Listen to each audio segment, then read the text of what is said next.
tema que he estado hablando de la suficiencia de la Escritura o de la palabra. Y yo les decía en la mañana, en la clase de la mañana, que el día de hoy hay una frase que es muy conocida, muy socorrida por muchos el día de hoy dentro de la iglesia. ¿Saben cuál es esta palabra? Muy usada por un gran sector, una gran mayoría de predicadores y evangelistas el día de hoy. Dios me dijo. Parece que hoy esa frase se usa por muchos. Y esta frase, o con esta frase, se justifica y se excusa todo tipo de palabra, revelación o sueño dado por Dios. ¿Cierto o no? ¿Verdad? Cuando alguien dice, es que Dios me dijo. ¿Y cómo te dijo? Me dio una revelación, me dio palabra, me dio una visión o un sueño.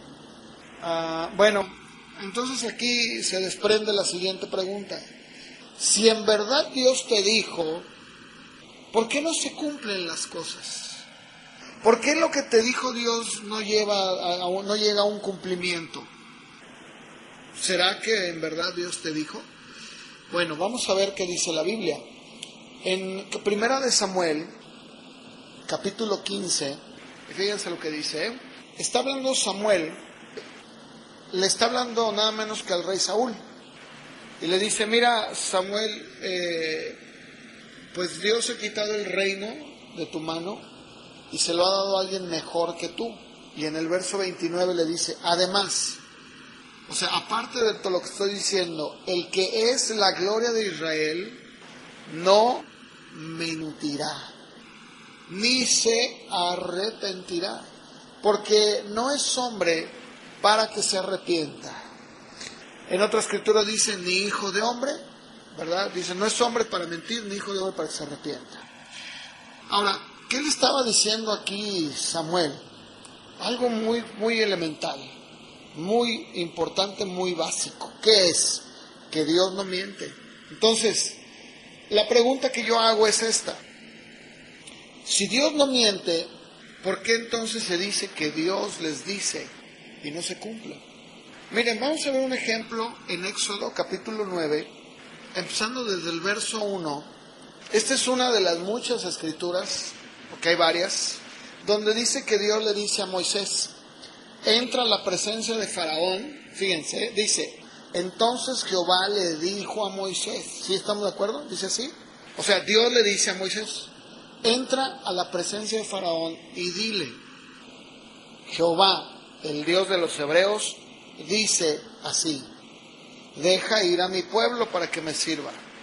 Porque si no lo quieres dejar ir y lo detienes aún, he aquí la mano de Jehová estará sobre tus ganados que están en el campo, caballos, asnos, camellos, vacas y ovejas, con plaga gravísima. Jehová hará separación entre los ganados de Israel y los de Egipto, de modo que nada muera de todo lo de los hijos de Israel. Y Jehová fijó plazo diciendo, ¿qué? Mañana hará Jehová esta cosa en la tierra. ¿Cuándo dijo que lo iba a hacer? Mañana. Todo lo que acabo de leer. Verso 6. Al día siguiente, ¿qué dice? Jehová o el Señor hizo todo aquello y murió todo el ganado de Egipto.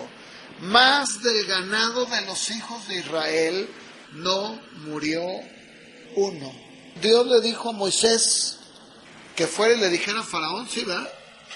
Y le dio un día señalado, le dijo, mañana, mira, dile que si él no los deja ir, voy a ir contra el ganado. Y es más, le dijo de manera muy específica, voy a separar el ganado y se va a dar cuenta de que soy yo. Mañana. Al siguiente día sucedió así. Entonces, ¿qué quiere decir esto? Que cuando Dios dice algo, lo cumple. Si Dios te dice que Él va a hacer algo, entonces es porque tiene que suceder.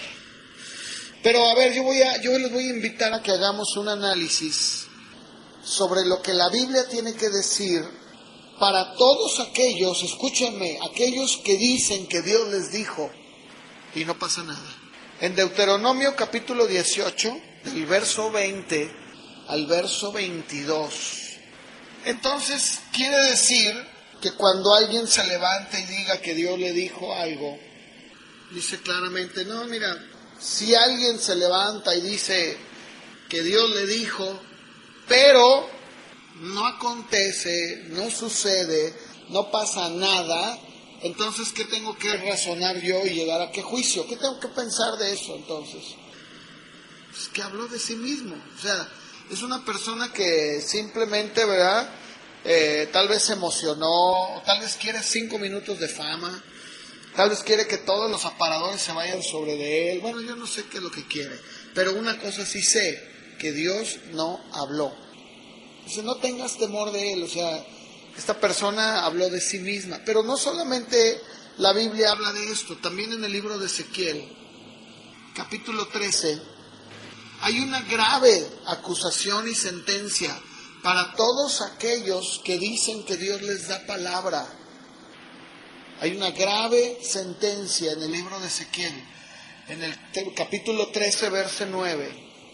El Señor le dice a un verdadero profeta llamado Ezequiel que les diga a todos esos profetas que ven vanidad y que adivinan mentira. ¿Qué es lo que dice ahí? ¿Qué dice el Señor a través de Ezequiel? Estará mi mano contra los profetas que ven vanidad y adivinan mentira. Y luego da una sentencia. No estarán en la congregación de mi pueblo, ni serán inscritos en el libro de la casa de Israel, ni a la tierra de Israel volverán. Y sabrán que yo soy Jehová el Señor. Miren, este tipo de afirmación es bien peligrosa, porque tiene el efecto desafortunado de apartar a los cristianos de la Escritura. La Escritura que es digna de confianza y le enseña a la gente a buscar la verdad a través de otros medios subjetivos. Profecías, sueños, visiones, bla, bla, bla, bla, bla. Ustedes pongan la lista, es larga. Todo esto desprecia la palabra de Dios eterna e inspirada y hace que la gente busque más allá de la Biblia formas de revelación, dicen ellos, de Dios más frescas y más íntimas. ¿Cierto? ¿No? ¿Han oído eso? ¿Han oído que dicen es que Dios nos está dando una palabra que es más fresca? Yo me acuerdo que hace tiempo hubo le llamaron avivamiento, que de avivamiento no tuvo más que eso, en Canadá. Y decían, es que esto es lo nuevo de Dios. Estos son los odres nuevos. Los odres viejos ya pasaron. Eso ya quedó atrás. Ahora estamos haciendo lo nuevo. Eso es palabra fresca. Han oído que luego dicen, ven y escucha palabra fresca. Palabra nueva de Dios. Pero ¿cómo nueva si su palabra tiene años? Y es fresca, sí, y es nueva, porque todo el tiempo está actualizada. Cuando hay una excesiva preeminencia dada a los dones del Espíritu Santo en las reuniones, cuando se centra más, como ya lo he estado diciendo, en el éxtasis y en las profecías que ha tenido alguien y se descuida la Escritura, dicen, ¿por qué tengo que estar atado a un libro del pasado cuando puedo comunicarme día a día con el Dios vivo por medio de sueños? Pero este punto es muy peligroso, porque fuera del control constante de la revelación escrita en la palabra de Dios, nos vamos a ver sumergidos en una subjetividad. Aunque sean las mejores intenciones, se hunde uno rápidamente en desviaciones, en iluminaciones, en exaltaciones. La palabra es bien clara en Deuteronomio capítulo 4, verso 2. Por favor, acompáñenme. ¿Qué dice Deuteronomio? En sí, ¿qué es lo que está, la esencia de esta escritura? ¿qué es lo que es? ¿Ah? Dice, ni le añadas, ni le quites, sino que guarda tal como están escritos. Pero no es el único lugar. Apocalipsis capítulo 22, que es el último libro del canon, el último libro que se cerró, que fue Apocalipsis, en el capítulo 22, en el verso 18 y 19, ¿qué dice el apóstol Juan? Es el último libro, ¿estamos de acuerdo? Se cierra el canon con Apocalipsis, ya se cerró, ya, no más. Y escuchen ustedes la advertencia tan severa de Juan. Una vez más, ¿qué es lo que el apóstol Juan está diciendo? En esencia, dice, miren, doy testimonio de que todo el que oye estas palabras de este libro, si alguno le añade o le quita, las plagas van a venir sobre él. Y Dios va a quitar su parte en el libro de la vida. ¿Verdad que no es cosa fácil? El día de hoy todo este tipo de hombres que están en la iglesia hablando y diciendo que Dios les dio una revelación, que Dios les dijo, lo único que están añadiendo a su vida no es más que condenación eterna, juicio sobre sus vidas. ¿Por qué? Porque están diciendo que Dios les está dando una nueva revelación aparte de la escrita, diciendo algo que Dios no ha dicho, porque no se cumple, no es cierto lo que están diciendo. Hay una idea dentro de la iglesia pentecostés que se le llama la inspiración continua o la revelación actualizada. ¿Qué quiere decir esto? ¿Qué significa?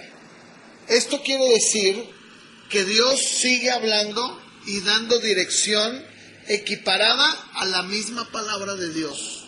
O sea, que yo puedo recibir alguna revelación y tal vez ustedes piensen que esto es una broma, pero yo les platiqué el testimonio verídico de una persona, más bien, de una iglesia aquí en Guadalajara, en donde al finalizar la reunión, cuando alguna persona viene por alguna consejería con el pastor inmediatamente los canaliza con los profetas.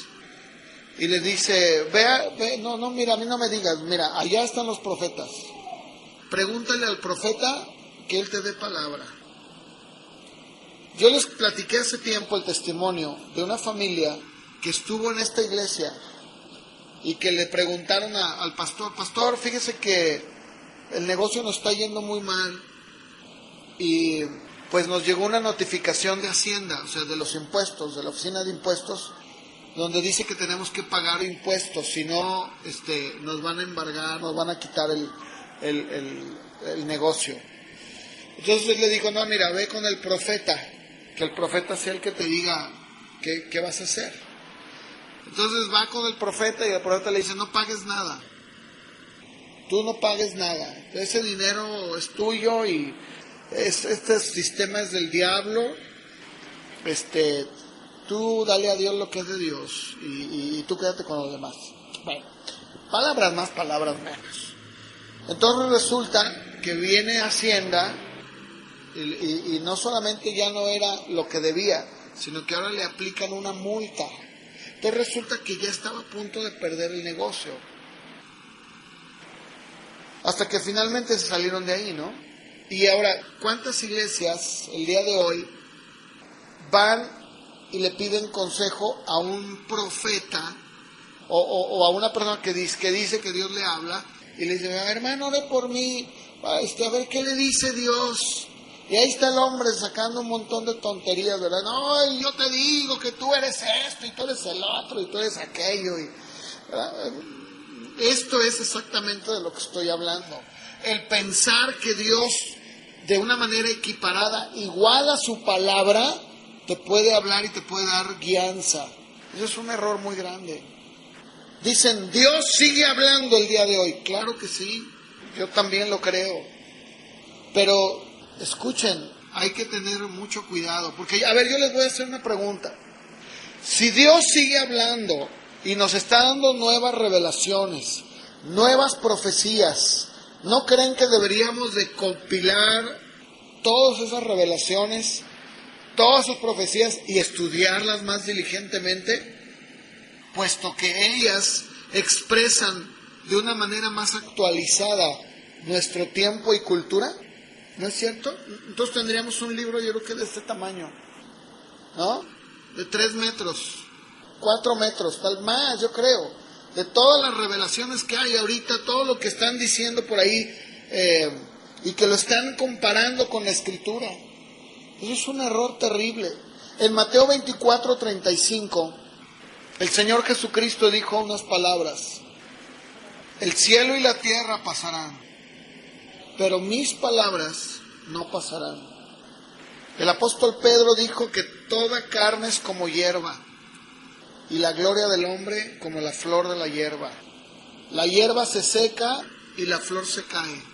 Dice, pero la palabra del Señor permanece para siempre. Y esta es la palabra que por el Evangelio les ha sido anunciada. Tal juicio tiene todas las posibilidades de fraude y de error por todos aquellos profetas que dicen que Dios les dijo. Si nosotros permitimos que ese criterio gane terreno, la singularidad de la Escritura será sacrificada y comprometida la base de todo lo que creemos. Eso es lo que está pasando el día de hoy. Déjenme decirles algo muy importante. En el tiempo de la Reforma, en el tiempo de Lutero, ¿saben cómo era el aspecto histórico en el tiempo antes de la Reforma en Europa?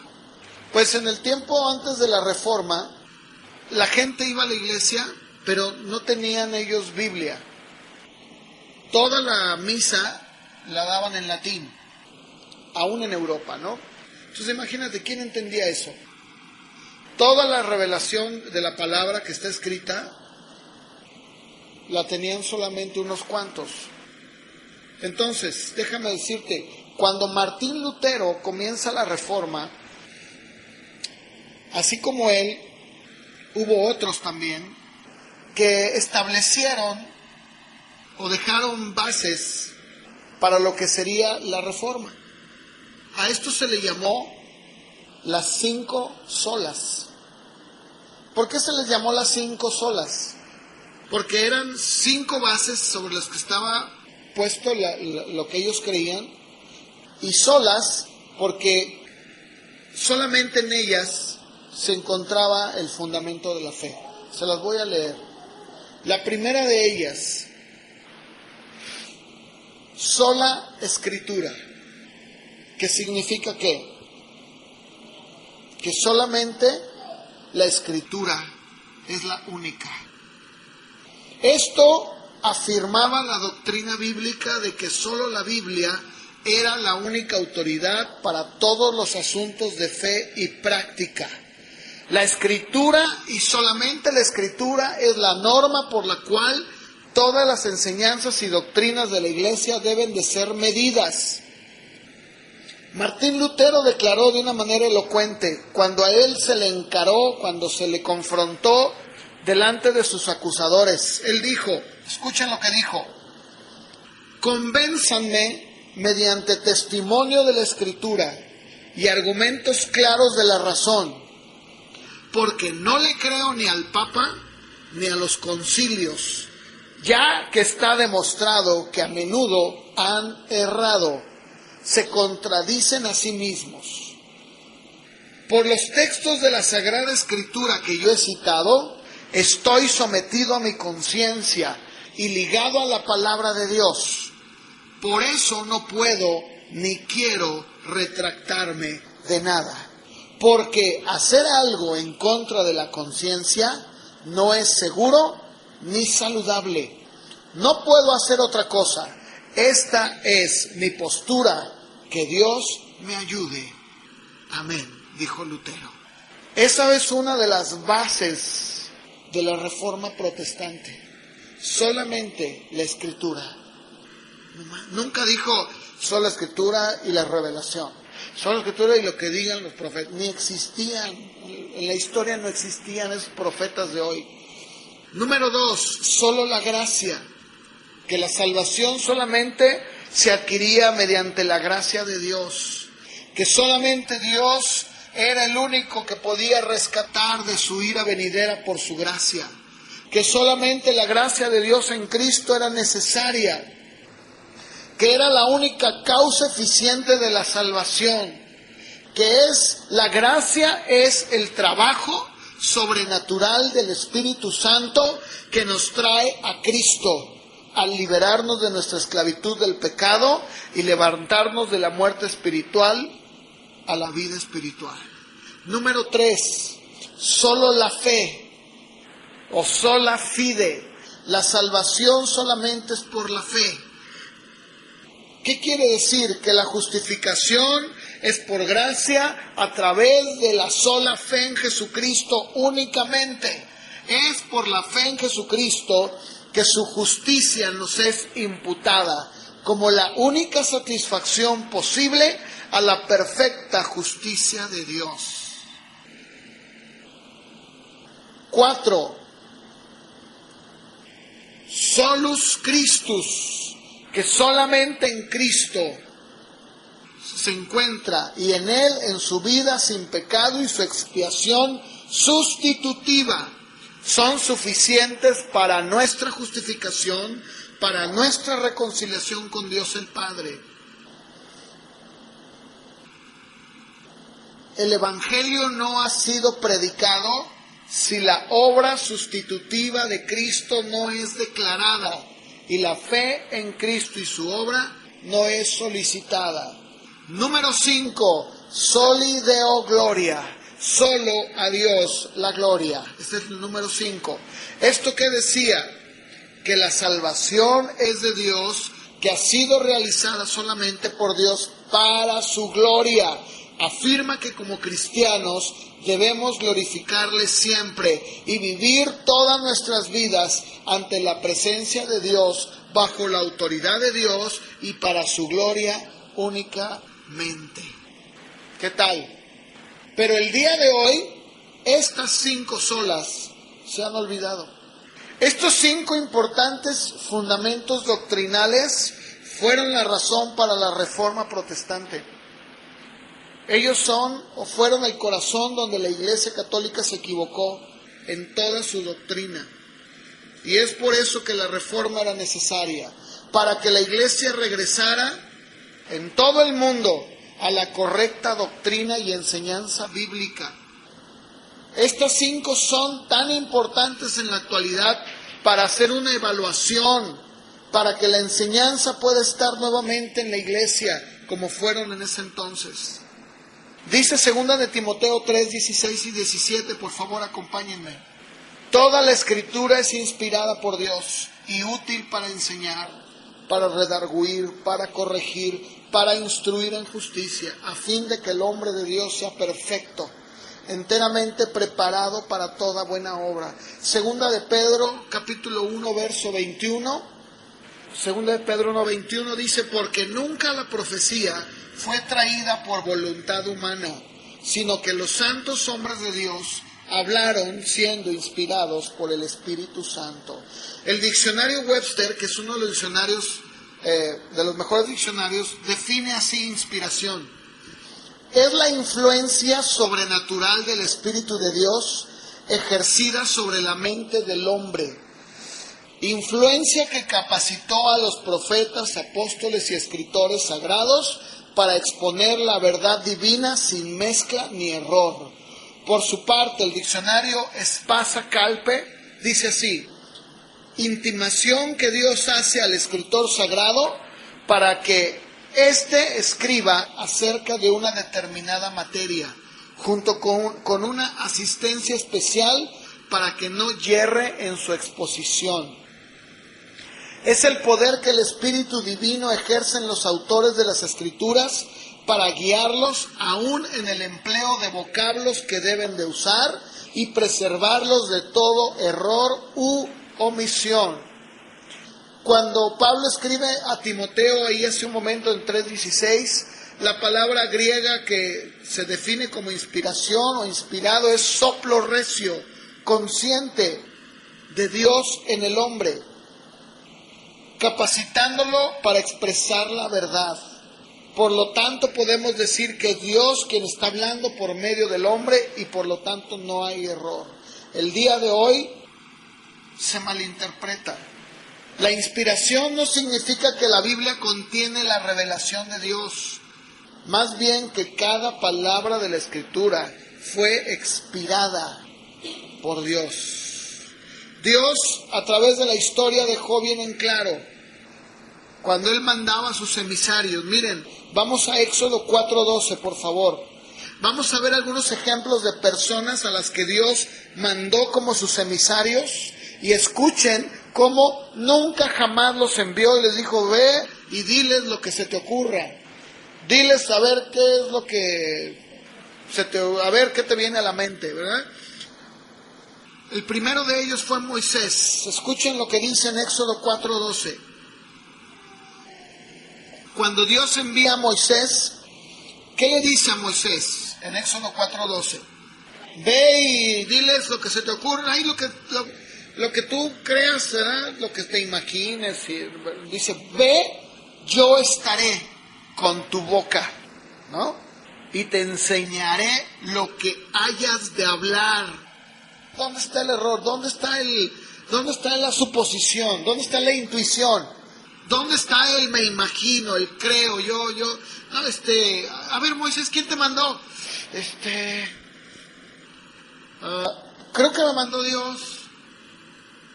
Dice, no, ve y yo estaré con tu boca y te voy a enseñar lo que has de hablar.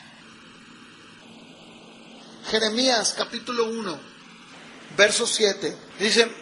Dice, Jehová me dijo, Dios lo llama Jeremías, dice, no, Señor, yo soy un niño. Cuando dice niño no está refiriéndose a un niño, ¿verdad?, chiquito, sino a un jovencito. Dice, no, ¿cómo dice ahí? Es que la palabra hebrea se refiere a un adolescente, jovencito. Dice, no digas, soy un jovencito, no sé. No, ahora, verso 9, ahí mismo. ¿Qué puso en su boca? Sus palabras. No le dijo, ve y dile lo que, ¿verdad?, ahí lo que se te ocurra, ¿verdad? Dice, ve, digo, dice, extendió su mano el Señor, tocó mi boca y me dijo, he puesto mis palabras en tu boca. Mis palabras en tu boca. A Ezequiel también se lo dijo. Ezequiel capítulo 3, verso 4. ¿Cuál es la orden que Dios le da a Ezequiel? Con mis palabras. Dice, mira, hijo de hombre, ve, entra a la casa de Israel y háblales a ellos. ¿Con qué? Con mis palabras. Verso 10. Toma en tu corazón todas mis palabras que yo te hablaré y oye con tus oídos. Verso 11. Ve y entra a los cautivos, a los hijos de tu pueblo, y háblales y diles, así ha dicho Jehová el Señor. Escuchen o dejen de escuchar.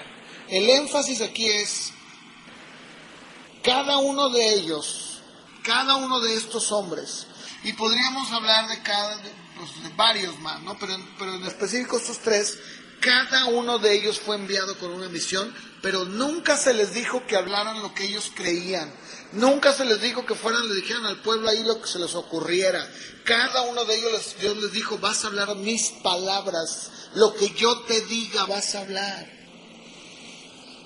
Sin embargo, el día de hoy se quiere dar lugar para la famosa revelación continuada o actualizada. Pero la palabra de Dios ya se cerró. Ya se cerró. Ahora yo les quiero decir, ¿cómo era que la iglesia sabía qué libros eran inspirados y cuáles no? Muy fácil. Número 1, la primera prueba clave para saber que un libro era inspirado era porque tenía una autoridad apostólica. O sea, cada libro del Nuevo Testamento tenía que haber sido escrito por un apóstol o alguien asociado a uno de ellos. Por ejemplo, el Evangelio de Marcos. Marcos no fue un apóstol, pero fue el hijo espiritual de Pedro. Lucas tampoco fue un apóstol, pero fue compañero de Pablo. Entonces ellos podían decirle, mira, esto fue así, así, así. Entonces sabían que venía de una buena fuente, no había error.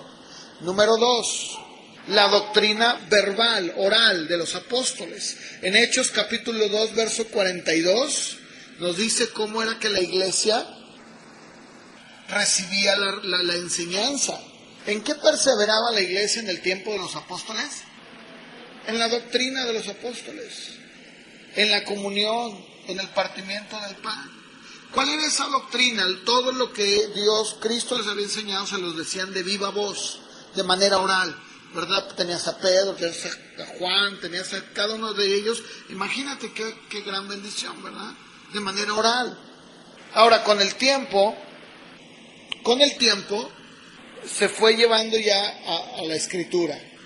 Sí, se fue llevando. Hay un documento que yo les decía el otro día en la clase que lo buscaran, que es la Didaché o la Didaqué. Este es uno de los documentos o de los tratados breves que se cree que fue escrito por los padres de la iglesia, por los apóstoles, aunque nunca se hace referencia de ellos en este documento. Este documento fue escrito entre el año 70 y el 160 después de Cristo. Y este documento pues se aceptaba, digámoslo así, en muchas iglesias como un texto cristiano. Está compuesto de 16 capítulos, pero ya después vino la escritura, vinieron los evangelios, las cartas de Pablo, y eso fue lo que le fueron dando la estructura a todo lo que era la doctrina de la iglesia. Entonces, podemos decir de manera clara y tajante que Dios nos ha dejado la revelación y la escritura, el canon se ha cerrado. No debemos de actuar de manera apresurada e informal cuando hablamos de asuntos de inspiración y de revelación. Para poder distinguir entre la voz de Dios y la voz humana, es necesario tener una comprensión correcta de la doctrina cristiana. Acompáñenme a 1 de Juan capítulo 4, verso 1, por favor. ¿Cuál era la advertencia, por llamarla así, que hacía el apóstol Juan? ¿Cuál era? ¿Qué le estaba diciendo a la iglesia que estaba siendo rodeada por muchos maestros? Dice, no, a ver, permítanme, no crean a todo espíritu. Cuando habla de espíritu, está hablando de personas, ¿no? O sea, pero que traen, que de trasfondo traen un espíritu distinto al de la palabra, al de Cristo. Dice, prueben los espíritus si son de Dios. ¿Por qué? Dice, porque muchos falsos profetas han salido por el mundo. Ahora, la palabra probar, que viene ahí, es la misma palabra que estábamos viendo el viernes en la predicación, dokimazo, que significa someter a prueba, examinar, con el fin de decidir algo. Y yo daba un ejemplo, yo decía, a ver, si a ti viene una persona y te dice, mira, te vendo este reloj de oro, incrustaciones de diamantes, te los vendo bien barato, dame 1,000 pesos por él, ¿tú lo compras? Claro que no. ¿Por qué? Porque primero quieres probar y ver si realmente es de oro, y si realmente son gemas o piedras, o si realmente es lo que dice que es, ¿o no es cierto? Ahora, una vez que tú lo sometes a prueba, ¿qué haces? Dices, oye, si te dicen, no, señor, este reloj efectivamente es de oro. Mire, le echamos el ácido y pues no le pasa nada. Es oro. Y además, por lo que estoy analizando aquí, las incrustaciones que tiene, efectivamente son rubíes. ¿Y en cuánto se lo venden? 1,000 pesos, señor. Si no lo compra usted, lo compro yo. ¿No hacemos eso? Es lo que está hablando esta palabra probar, habla de eso, de alguien que somete a prueba, que examina, ¿verdad? En 1 de Tesalonicenses, el apóstol Pablo usa esta palabra otra vez, en el capítulo 5, verso 21, y escuchen lo que dice a la iglesia de Tesalónica. La palabra examinadlo es dokimazo. ¿Qué está diciendo Pablo? Sí, pero la palabra original dijimos que era ¿qué? Pruébalo, examínalo. O sea, no te lo comas, No porque viene un hombre y dice que es de Dios, tú le vas a creer. No porque dice que Dios lo llevó al cielo y lo paseó y lo mató vio los ángeles. No, por favor, no lo creas. Examínalo, dice Pablo, doquimazo, examínenlo, pruébalo, todo. Y luego da otra sentencia, ¿no? Retén lo bueno. Yo he dicho en varias ocasiones, ¿no? Cuando una persona va a ir a algún lugar, sobre todo, por ejemplo, cuando van a ir a un congreso, ¿no? Que luego sale y que voy, hay que un congreso. Yo le digo, mira, aplica la ley del pollo. ¿Cuál es la ley del pollo? Cómete la carne y deja los huesos, ¿verdad? O sea, examina todo y retén lo bueno. Si es que hay algo bueno, ¿verdad? Que muchas veces no hay nada bueno, la verdad. Muchas veces en estos famosos congresos o campañas o eventos masivos que hay, o bueno, no sé, ¿verdad? La verdad es que no hay nada bueno.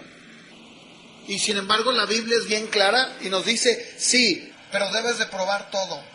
Examínalo. No nada más digas, sí, yo lo creo. No, aunque todos los demás lo digan. En Filipenses capítulo 1, nuevamente el apóstol Pablo vuelve a usar esta palabra. En el verso 9, Filipenses capítulo 1, verso 9, el apóstol Pablo le dice a los filipenses, yo pido en oración que su amor abunde más y más en ciencia y en todo conocimiento. Verso 10, para que, ¿qué? Para que aprueben, esa palabra es doquimazo, para que aprueben, para que examinen. Yo le pido a Dios en oración que su amor, sí, que su amor abunde, ¿verdad? En ciencia, en conocimiento. ¿Con qué fin? ¿Con qué fin lo pedía el apóstol Pablo? Con el único fin de que pudieran ellos, los filipenses, ser personas que pudieran probar, que pudieran ser personas que examinaran todo, que sepan qué es lo mejor. Y luego sigue diciendo, a fin de que sean sinceros e irreprensibles para el día de Cristo. Luego verso 11, llenos de frutos de justicia, que son por medio de Jesucristo, para gloria y alabanza de Dios. ¿Te das cuenta?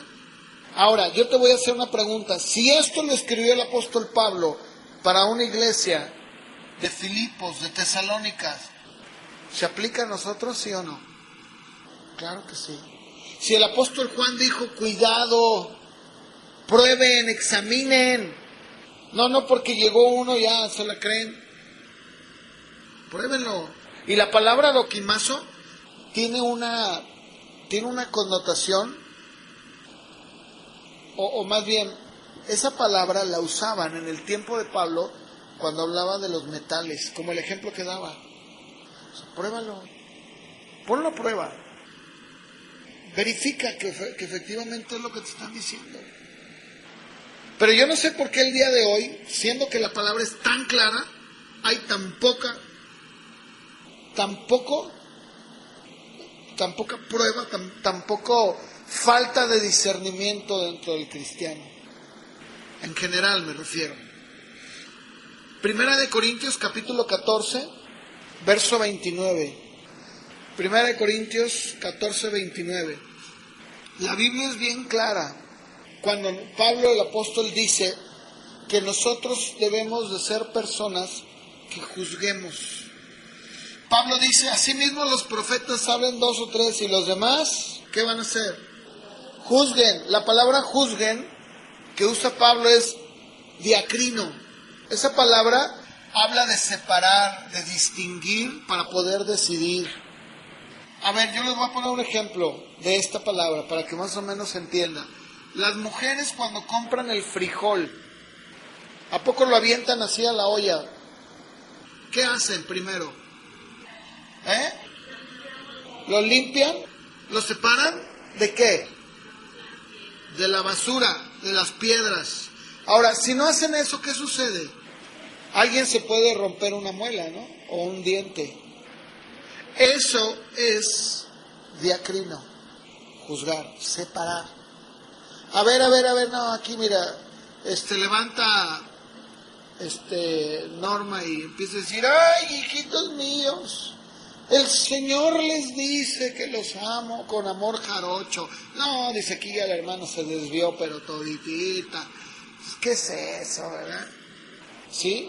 O sea, hay que probar.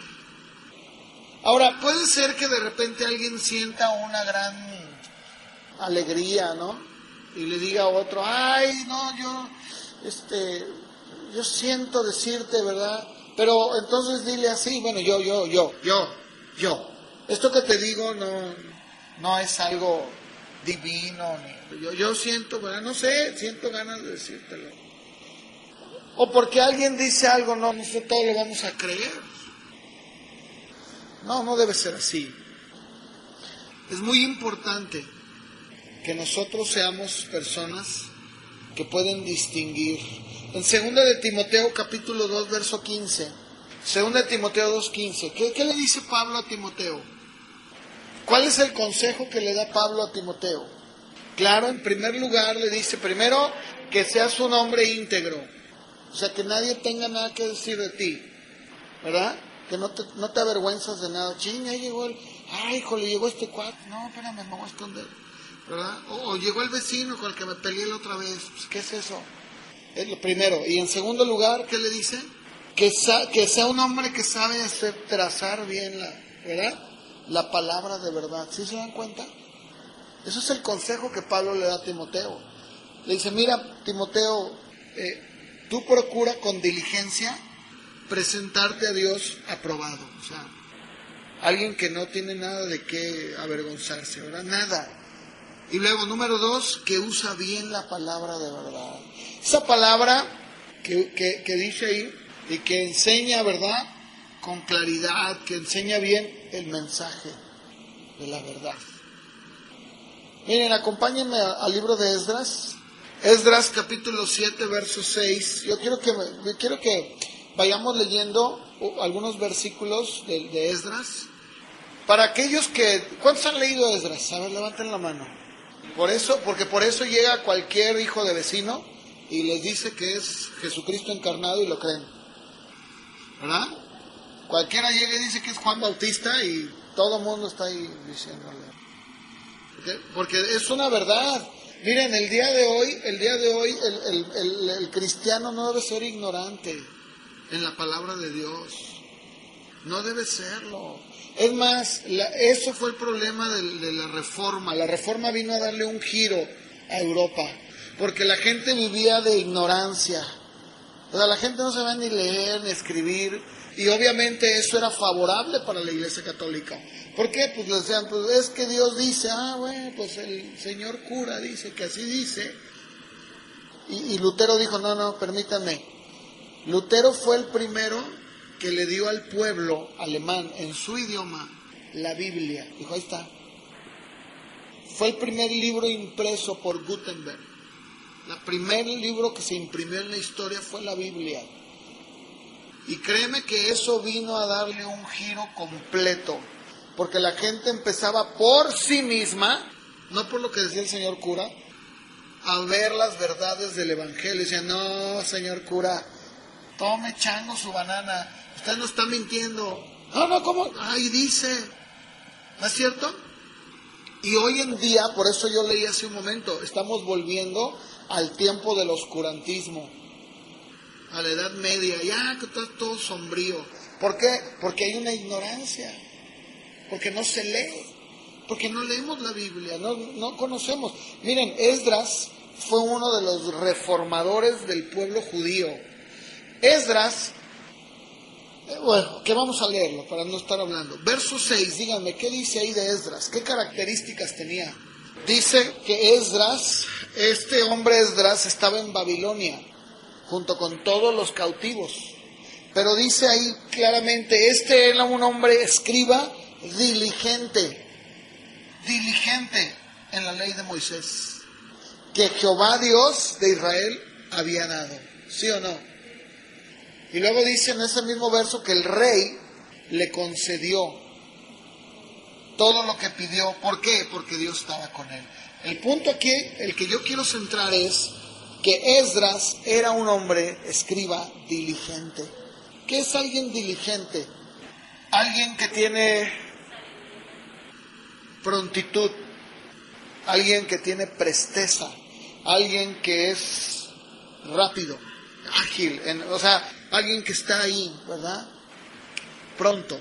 Alguien diligente, alguien que está, sí, ¿qué quiere que haga? Aquí estoy. ¿Verdad? Oye, quiero que vayas a la base. Ah, sí, ahorita voy. Nada más espérame tanto. No, ese no es un diligente. Es una persona negligente. ¿Verdad? Dice que él era diligente. O sea, ágil, rápido, presto. ¿Para qué? La ley de Moisés. ¿Se dan cuenta? Luego, seguimos leyendo. Verso 10. Estamos leyendo algunos aspectos de Esdras. ¿Qué dice ahí de Esdras? Verso 10. Fíjense, en la Reina Valera dice: Esdras había preparado su corazón para inquirir la ley de Jehová. Pero no solamente para inquirir, y para cumplirla. ¿Se dan cuenta? Dice, y para enseñar en Israel sus estatutos y decretos. ¿Qué tal? O sea, él era un hombre diligente en las cosas de la palabra de Dios, pero no solo diligente, sino que él ponía su corazón en eso. O sea, yo quiero hacerlo, quiero buscar, quiero leer, no quiero que me cuenten, no quiero que alguien venga y me diga, es que Dios dice, no, yo quiero leerlo, yo quiero de mí mismo ver si es cierto lo que dice ahí. A mí no me vengan con cuentos chinos, que Dios dijo esto y pues no veo nada, ¿verdad? Luego, fíjense, dice la Biblia allí mismo que este hombre Esdras vino a darle a Israel, vino a darle al pueblo de Israel, vino a educarlo, vino a enseñarle, vino a enseñar al pueblo, que el pueblo saliera de su ignorancia. En el verso número 25, Artajerjes manda una carta y escuchen lo que dice de él. Verso 25, ¿qué tal? ¿Se dan cuenta cómo Esdras y Nehemías vinieron a darle una reforma, un cambio al pueblo de Israel después de que regresan del exilio? ¿Y cómo es la manera que lo hicieron? ¿Qué le dice el rey? Este es el rey Artajerjes, hablando. Dice, mira, tú Esdras, escuchen, conforme a la sabiduría que tienes de tu Dios, ¿se dan cuenta? Pon jueces y gobernadores que gobiernen a todo el pueblo que está al otro lado del río, o sea, allá en Jerusalén. A todos los que conocen las leyes de tu Dios, y al que no las conoce, le enseñarás. Ahora ustedes ya saben lo que dice también la Biblia, usted ya lo hemos leído varias veces, en el libro de Hechos 17, verso 11, cuando dice que el apóstol Pablo llega a Tesalónica y lo corren, lo persiguen, entonces va a otro lugar llamado Berea, y luego fíjense, siendo él, Pablo el apóstol, llegando a un lugar donde la gente podía saber, decir, sí, yo conozco a Pablo, él tiene un testimonio bien tremendo, él era fariseo y correteaba y todo eso. Dice la Biblia en el verso 11, ¿cuál era la actitud de los de Berea? Fíjense, no porque era Pablo, le creían todo. Eran muy nobles, sí, está muy bien. Yo no digo que no, pero el ser noble no significa que se dejaran mangonear o porque llegó Pablo. Dice, no, sí, ¿cómo no? A ver, ¿qué dices? Mira, oye, dice esto y esto. Dice, y recibieron la palabra con toda solicitud. O sea, eran solícitos. Pero dice, escudriñando. O sea, se metían ahí a ver si era cierto. Dice, cada día las Escrituras, para ver si estas cosas que Pablo, el gran Pablo apóstol, dice, eran así. Y yo les he dicho cómo el día de hoy vemos que incluso hasta gente se ofenden, ¿verdad? Cuando dicen, o cuando alguien se levanta y dice, no, eso que tú predicas, eso no es cierto, eso es mentira. ¡Ay, estás hablando contra el siervo de Dios!, ¿verdad? Por favor. ¿Saben que en la iglesia cristiana no hay, no existe rango? Eso era el problema que había en la iglesia antes de la Reforma, donde había obispos y cardenales y sacerdotes, y tenían ahí, como el día de hoy. Eso se terminó. El Señor Jesucristo dijo, el que quiera ser el mayor entre ustedes, debe ser el menor. Y el que quiera estar sobre los demás, debe servir a los demás. O sea, eso no es bíblico. El que una persona se ponga encima de los demás, diga, yo soy el que está sobre todo. El apóstol Pedro, acompáñenme por favor a leer esta escritura. Primera de Pedro, capítulo 5, deja muy en claro cómo es que la iglesia, o cómo se debe de manejar, cómo es que Dios dice que debe ser la iglesia. Miren, capítulo 5, 1 Pedro capítulo 5, del 1 en adelante, lo voy a leer. Dice, ruego a los ancianos, cuando habla de ancianos está hablando de los que estaban en la iglesia, ¿verdad? Pastoreando, que están entre ustedes, dice, yo anciano también con ellos, testigo de los padecimientos de Cristo, que soy también participante de la gloria que será revelada. Apacienten la grey de Dios, que está entre ustedes, cuidando de ella, escuchen, no por fuerza, sino voluntariamente, no por ganancia deshonesta, sino con ánimo pronto, no como teniendo señorío sobre los que están a su cuidado, sino siendo ejemplos de la grey. A ver, ¿dónde está ahí el señorío? ¿Dónde está? No hay.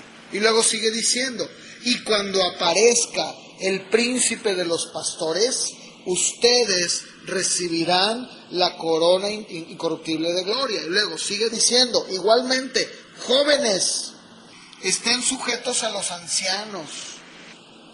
Y luego dice, y todos sumisos unos a otros, revístanse de humildad.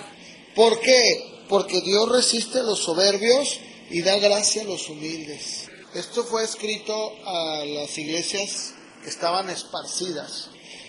Entonces, a lo largo de la Escritura, siempre vamos a encontrar que el Señor mismo se mostró como ejemplo, siempre, de humildad, de todo. Entonces, nosotros debemos ser cristianos el día de hoy, que probamos, que examinamos, que somos diligentes en la palabra, que no porque alguien lo dijo lo voy a creer. Tengo que ver en la palabra, tengo que corroborar, tengo que ir a la Escritura, tengo que ser amante de la palabra, para poder yo darme cuenta de las verdades de Dios en ella. Y bueno, pues si ustedes leen el libro de Esdras se van a dar cuenta todo lo que pasó, cómo Esdras dejó el fundamento, les enseñó al pueblo, y de ahí otra vez viene Nehemías y reconstruye los muros, y la historia nos dice que bueno, pues se construyó, se volvió a restituir, se volvió a restablecer más bien, y se restituyó también porque mandaron todos los utensilios de oro que el rey Nabucodonosor se había llevado. Es una historia preciosa. Y también cuando volvemos otra vez a ver en el tiempo de los reyes, vemos como reyes como Ezequías, como Josafat, cuando volvieron a traer reformas, ¿saben cómo comenzaban las reformas? Siempre dándole su lugar a la Escritura, siempre, y haciendo que todo el pueblo pudiera leerla, de tal manera que la gente saliera de la ignorancia.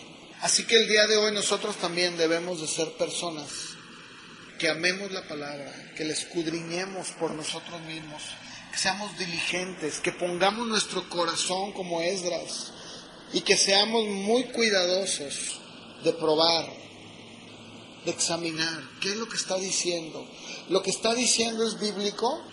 ¿Eso cuadra con la palabra? ¿Es cierto? No, antes no tengo por qué creerle.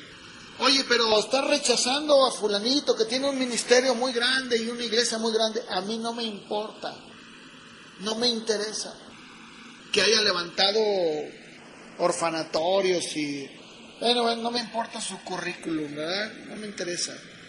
No predica la palabra de Dios, no tengo por qué creerle. Es lo que tengo que hacer.